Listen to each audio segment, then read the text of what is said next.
ആരും പറയാത്തൊരു കാര്യമാണ് നമ്മളിപ്പോൾ പുറത്തുവിടുന്നത്.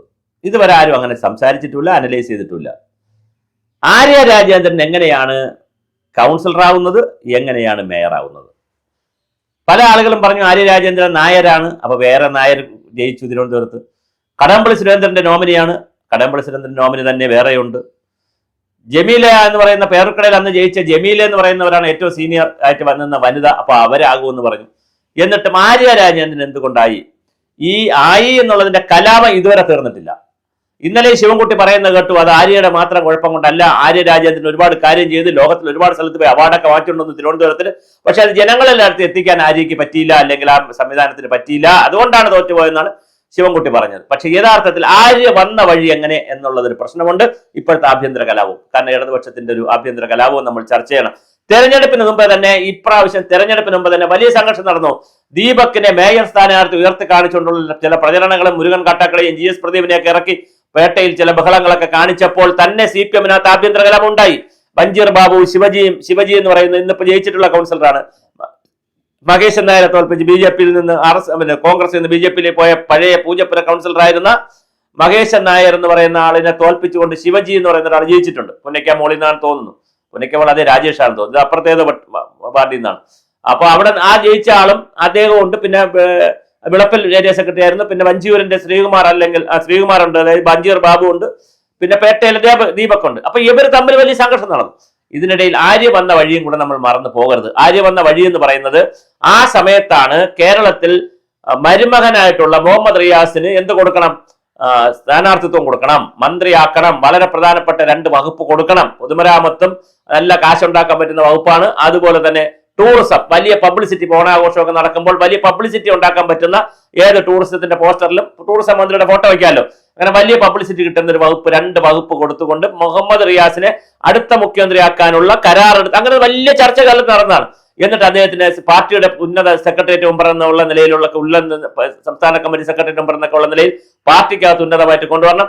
അങ്ങനെ ഒരുപാട് പേരെ കൊണ്ടുവന്നു. അങ്ങനെ ഒരുപാട് പേരെ കൊണ്ടുവന്നത് മുഖ്യമന്ത്രിക്ക് PR വർക്ക് ചെയ്തു കൊടുത്തവരുടെ ഒരു വക്ര ബുദ്ധിയായിരുന്നു.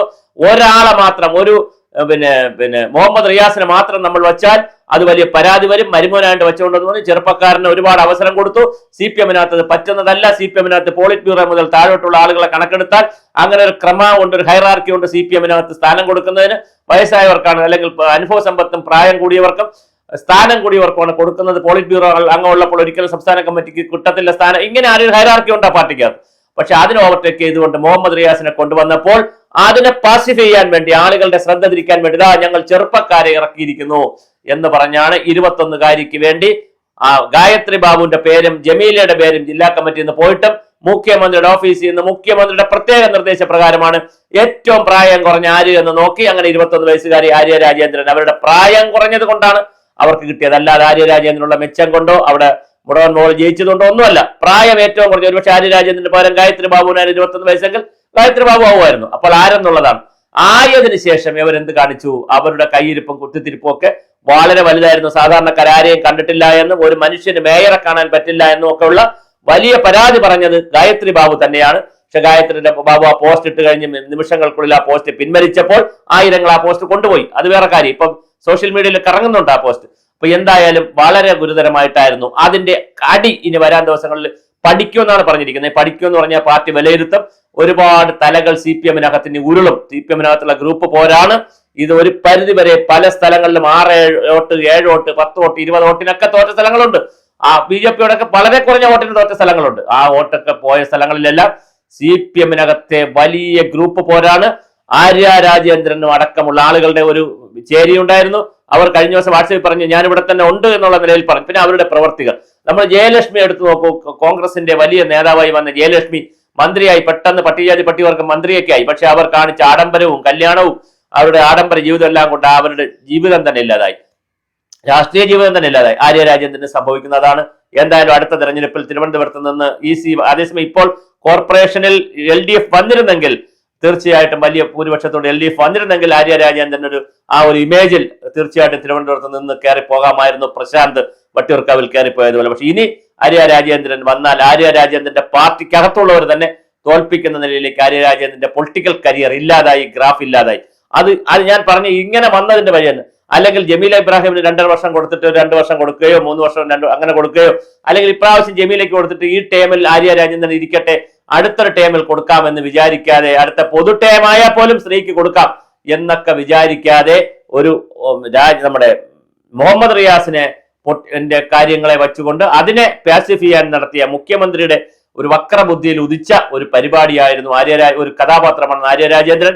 എന്നാൽ അവർക്ക് ശോഭിക്കാൻ കഴിഞ്ഞില്ല എന്നുള്ള ധാരാളം അഴിമതിയും, അവർ പാർട്ടി ജില്ലാ സെക്രട്ടറിക്ക് എഴുതിയ കത്തും പാർട്ടിയുടെ സംസ്ഥാന സെക്രട്ടറിക്ക് എഴുതിയ കത്തും ഒക്കെ ലീക്കായി. ആളെ തരൂ, ഞങ്ങൾ ഇവിടെ പോസ്റ്റ് ചെയ്യാനുള്ള ലിസ്റ്റ് തരൂ എന്നൊക്കെ ചോദിച്ചുള്ള കത്ത് ലീക്കായി. ഒരു കണ്ടക്ടറെയും ഡ്രൈവറെയും കൂടി തള്ളിയിട്ടടിച്ച് തിരുവനന്തപുരത്ത് ഷോ കാണിച്ച് MLA സച്ചിൻ ദേവും കൂടി എല്ലാം കൂടി ഭർത്താവും കൂടി ഒരു വലിയ ഷോ കാണിച്ച് അങ്ങനെ എല്ലാം കൂടി ആയപ്പോൾ തിരുവനന്തപുരത്ത് ഒരു അവമതിപ്പ് ആര്യ രാജേന്ദ്രന്റെ ഭരണത്തിനെതിരെയും ഉണ്ടായി. അത് മാത്രമല്ല കാരണം BJPയുടെ ശക്തമായ പ്രൊഫഷണലിസവും രാജീവ് ചന്ദ്രശേഖരന്റെ ഇടപെടലുകളും, അതുപോലെ അദ്ദേഹം വാശിയോടുകൂടി നിന്നതും പിന്നെ എല്ലാം. കാരണം നോക്കൂ, തിരുമല അനിൽ മരിച്ചു പോയപ്പോൾ, ആത്മഹത്യ ചെയ്തപ്പോൾ എല്ലാവരും പറഞ്ഞെന്താണ്, BJP തിരുവനന്തപുരം കോർപ്പറേഷനേ പോകും. കാര്യം തിരുമല അനിലിന്റെ പ്രശ്നമൊക്കെ എല്ലാവരും പറഞ്ഞു. പക്ഷെ തിരുമല വീണ്ടും BJP തിരിച്ചു പിടിച്ചു.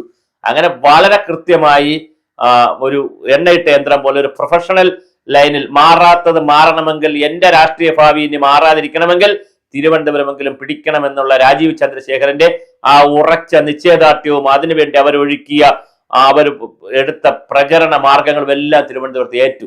എന്തായാലും കോർപ്പറേഷൻ അവരുടെ കയ്യിൽ കിട്ടി, ആര്യ രാജേന്ദ്രന്റെ കയ്യിൽ നിന്ന് പോയി. അല്ലെങ്കിൽ ഒരുപക്ഷെ ആര്യ രാജേന്ദ്രനെ മത്സരിപ്പിക്കണമായിരുന്നു. ആര്യ രാജേന്ദ്രനെ ഏതെങ്കിലും വാർഡിൽ മത്സരിപ്പിച്ചിരുന്നെങ്കിൽ, പൂജപ്പുരയെങ്ങാനും മത്സരിപ്പിച്ചിരുന്നെങ്കിൽ ഇത്രയും ഒരു പ്രതിസന്ധി CPM വരില്ലായിരുന്നു. കാരണം ആ തെരഞ്ഞെടുപ്പിലൂടെ അതം കയറിപ്പോയാനെ. അതില്ലാതെ അവരെ ഒറ്റയ്ക്ക് മാറ്റി നിർത്തി, അവർ പ്രചരണത്തിനും ഇറങ്ങിയില്ല. അങ്ങനെ വന്നപ്പോൾ ആര്യ രാജേന്ദ്രനിലേക്ക് എല്ലാം കോൺസെൻട്രേറ്റ് ചെയ്തു. അത് ഉണ്ടാക്കിയെടുത്തത് CPM ആണ്.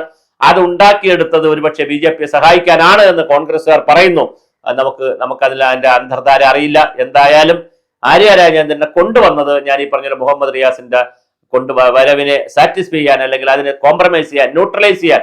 പക്ഷെ അത് വിജയിക്കുകയും ചെയ്തു. പിണറായി വിജയൻ അതിൽ വിജയിക്കുകയും ചെയ്തു. കാര്യം നോക്കൂ, നിങ്ങൾ മുഹമ്മദ് റിയാസിനെ മാത്രമല്ല, ഞങ്ങൾ ആര്യ രാജേന്ദ്രനെ കൊണ്ടുവന്നു. കേരളത്തിൽ ഒരുപാട് സ്ഥലങ്ങളിൽ ഞങ്ങൾ ചെറുപ്പക്കാരെ കൊണ്ടുവന്നില്ലേ? നല്ല കാര്യം. പക്ഷെ അത് മുഹമ്മദ് റിയാസിന്റെ കെയർ ഓഫിൽ വേണ്ടായിരുന്നു എന്നുള്ളതാണ് ഒരു പ്രധാനപ്പെട്ട കാര്യം. കാര്യം മുഹമ്മദ് റിയാസിനെ കൊണ്ടുവരുന്നതിന് മുമ്പല്ല ഇവരാരെയും കൊണ്ടുവന്നത്. അദ്ദേഹത്തിനെ കൊണ്ടുവന്ന് വിവാദമാകാതിരിക്കാൻ ആളുകളെ കൊണ്ടുവന്നു എന്നുള്ളതാണ് ഒരു തിരുവനന്തപുരത്തും കേരളത്തിലും നടന്ന രാഷ്ട്രീയം. എന്തായാലും ആ PR വർക്ക് കേരളത്തിൽ പൊളിഞ്ഞു, പപ്പടം പാളിഷായി. അപ്പോഴും ആര്യ രാജേന്ദ്രൻ മാത്രമല്ല തിരുവനന്തപുരത്തെ തോൽവിക്ക് കാരണം. CPM ആ നിലയിൽ ചർച്ച ചെയ്യരുത്. CPM വളരെ വിശദമായി പഠിക്കും എന്നാണ് പറയുന്നത്. പക്ഷെ നിങ്ങളൊന്നും പഠിക്കുന്നില്ല എന്നുള്ളതാണ് ചരിത്രം 100% കാണിക്കുന്നത്.